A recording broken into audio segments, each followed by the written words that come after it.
Halo sahabat kopi hitam.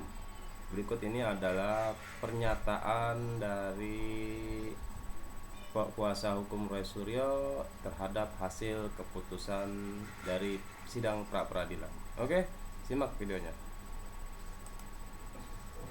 Waktu-waktu baik Mas Roy maupun Dr. Tipa.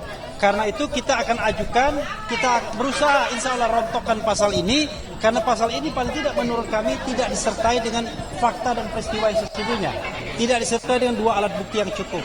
Itu perjuangan kita yang harus kita jalani berikutnya dan mohon dukungan.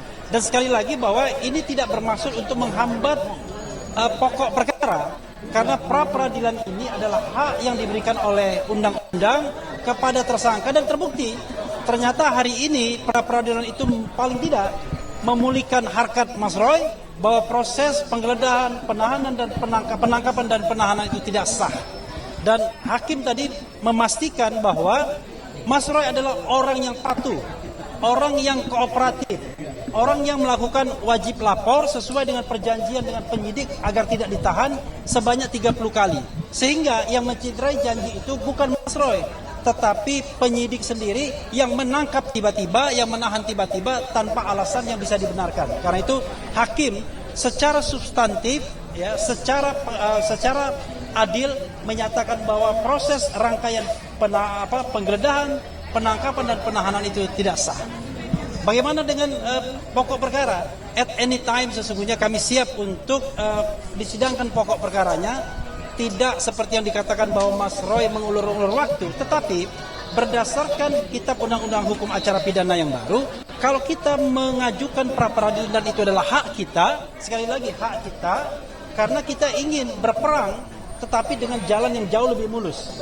Seandainya pasal-pasal 32 ayat 1, pasal 35 sudah dirontokkan di pra peradilan, maka kita hanya menghadapi pasal-pasal yang ringan saja. Nah, ini adalah bagian dari strategi yang mohon kawan-kawan sekalian termasuk lawyer-lawyer yang lain di medan manapun menghargai hak kami untuk memperjuangkan bagaimana strategi ini bisa berjalan dengan baik demi Mas Roy dan tentu demi penegakan hukum itu sendiri.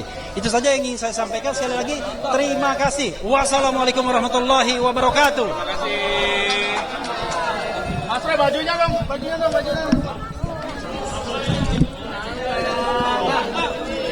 Makasih banyak. Jadi hasil sidang pra peradilan itu menyatakan menerima pengajuan permohonan dari Roy Suryo. Oke, sahabat kopi hitam, dukung terus channel kopi hitam untuk terus berkembang. Semangat.